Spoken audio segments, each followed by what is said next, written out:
Hey everybody. I looked on YouTube and I didn't see any information describing exactly how to put these vertical lift repair kits on the electric seats on 2005 to 2014 Mustangs. So while I already have it in the car, I'm going to try and just go over some things in the instruction manual, where I got it, and so forth, so that possibly it'll help you understand how it goes. Once you've done one, you can do a dozen and it won't matter. But some of the wordage in the instructions was a little bit tricky. I'm going to try to explain it. I'm probably just going to blah, blah, blah, blah, blah. But maybe not, and maybe it'll help you. I hope it does, and let's get on with it. Okay, everybody, I'm just doing a short video here to talk about the 2005 to 2014 Ford Mustang Power Seat Vertical Motor Gear Kit. You can find these on eBay. I haven't been able to find them in any local parts shop, but I'm going to show you where they're located, and I had to order another one, and that is because what they don't tell you is it takes two of them. One for the forward up and down, and one for the rear of the seat up and down. It turns out that I put one of the kits in the front of mine, and it turned out the back one was bad too. So it takes two of them. And I'm going to show you where it's located and briefly explain to you how it's installed. Okay, that is the motor. That is the shaft, the flexible shaft. I think somebody's farted with this before, because I think there's a cover that goes over that shaft, but it seems to work without it. The motor is located over there. This one on the inboard is for raising and lowering the front seat. Inside there, where that little flexible shaft goes in, there's a worm gear that goes across. Then there's a big gear in there inside that housing where the gusseting is there, and then that attaches to that metal sleeve, and that metal sleeve goes up and is pinned into the arm that moves the seat up and down. That way you see it there is the front of my seat full up. In fact, I can't work it right now, but anyway, for the back of the seat, you can see that just above, or just to the right and below it, is the one that goes backwards, and you can, just above that yellow connector that's in the bottom of the screen there, you can see the same kind of tube that's up here at the top. The gearbox is identical. Well, if you operate, well, that's where the rear seat one is. But let me show you how this thing functions. I think you all know how it functions. The front of the seat goes up here. You can see that the seat is retracting down, and you can see that the seat is going up. My seat up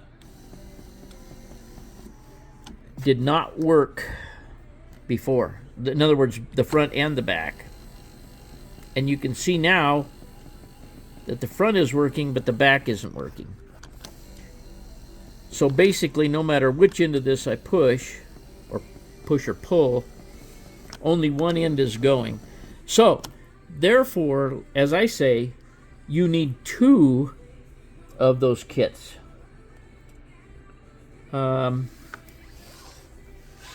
What I will tell you is, if you don't have a lot of tools and a little bit of knowledge, you're not going to complete this job. I bought mine from a company called Two Men One Garage on eBay.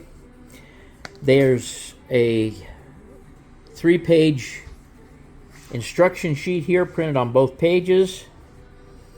I found that it is pretty good, but you have to have a little bit of ability to think about what you're doing and where these pieces are located.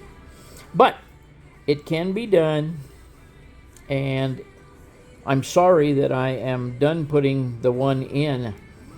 But what I'm saying is, if you have some mechanical ability and some tools, and it really takes just basic tools, but the instructions weren't too clear. Hang on a minute. Let me move over here. Let me turn the radios going. Hey, Google, pause.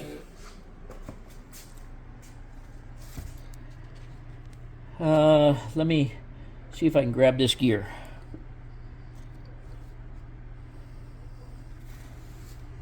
This is the shaft that's inside, has a plastic gear on it, and you can see that that plastic gear is missing teeth. Well, that's why it won't move. The funny thing is, the littler worm gear, the littler worm gear that goes this way is nylon also, and it was fine, although they give you a new one. I will just do a little explaining.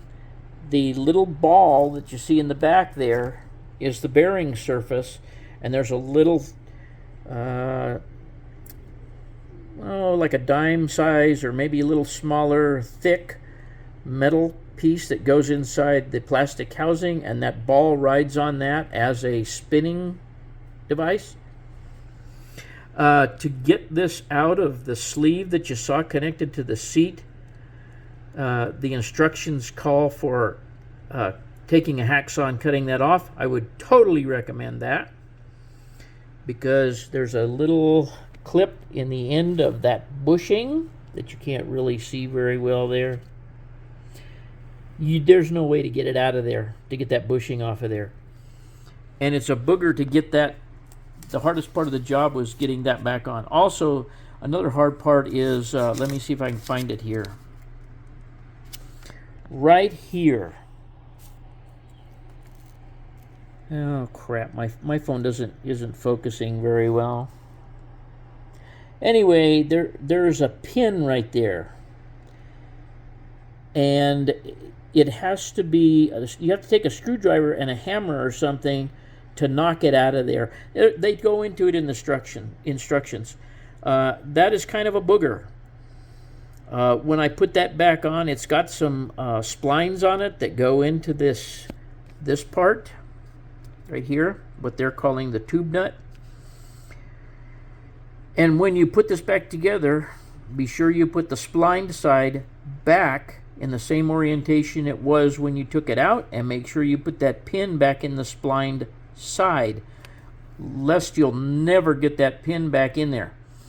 I took a large ball peen hammer, put it on the far side, or this side over here, and I used a small ball peen hammer and swung at this side just like you would a body dolly. And I was able to get the pins in relatively easy. They recommend a C-clamp. I didn't have any C-clamps small enough to go on there, but I found that using two hammers, one on one side and one on hammering, as you would a body dolly, will get those pins back in. That was a little bit on the tough side.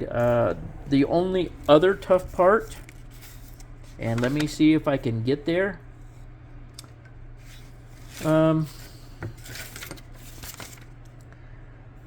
This is pretty much what you're seeing, and there's the little worm gear that goes inside, and they're giving you the nomenclature, and here is where they're telling you to cut off the broken part.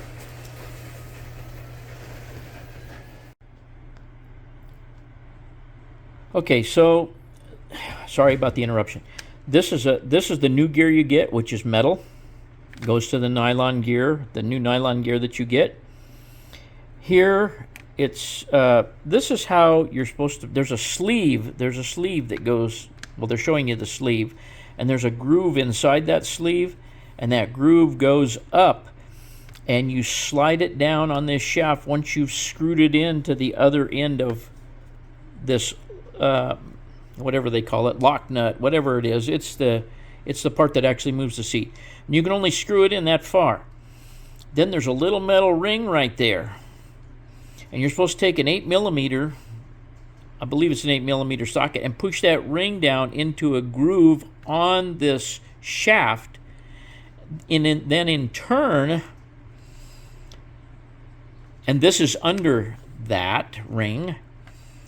In turn, once you get this in the groove on the shaft with this under it, then you can screw it backwards. Well, this is kind of explaining it, and they're telling to pinch it together here with a parallel needle nose. I didn't find that to work, but I was able to get it down on the shaft. Once you get it down on the shaft, you screw the shaft back this way or down in that thing, and it will take that sleeve right there all the way to the bottom of that shaft. Then you've got to put this piece in a vise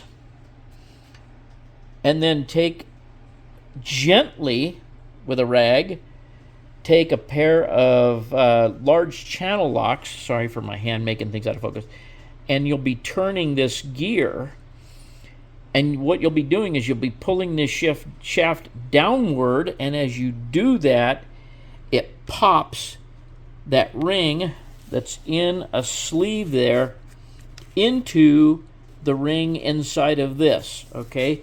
And there'll be some resistance, but it'll go. And I think that's on the next sheet. Hold on 1 second.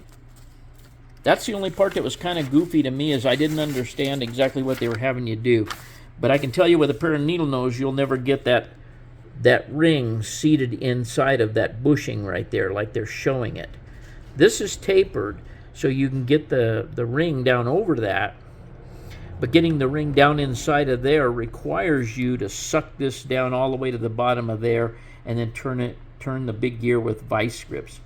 And they talk about it here. I just didn't understand what they were having you do. Anyway, you'll kind of feel it, and it'll go in, and then just screw it back up to the top and make sure that it looks like that, and that ring is seated down inside of that bushing. And then you'll have it. And then this just explains that you can put that gear in. It's got a little ball in it that's designed for a rotating surface, but the particular Mustang that I'm doing does not have that, so you put this to the away side of where the shaft is going to go in, and they tell you that here. Then here, yeah, that's not a very good picture. Right there, where that red arrow is there, shaft thrust disc. It's a little, like one of those little flat battery size things that goes in there. You got to make sure that's in there. Put the shaft through and down, or shaft in here, and make sure that stays in place. Have the worm gear in place where it goes, and then slide the other half over and put the 4 screws back in it that hold it together. It's really not a complicated thing. I'm just trying to give you some recommendations here, and I'm sorry that I didn't take pictures of it while I was doing it. But it's in there. It works. I'm waiting on another one from those guys to get here. It's not an inexpensive part. I think these guys were the cheapest on eBay at $55 and $10.40 shipping for each one of those. So you're gonna have about $110 or so wrapped up in this by the time you get done. But that will mean that everything on this Mustang is going to be working.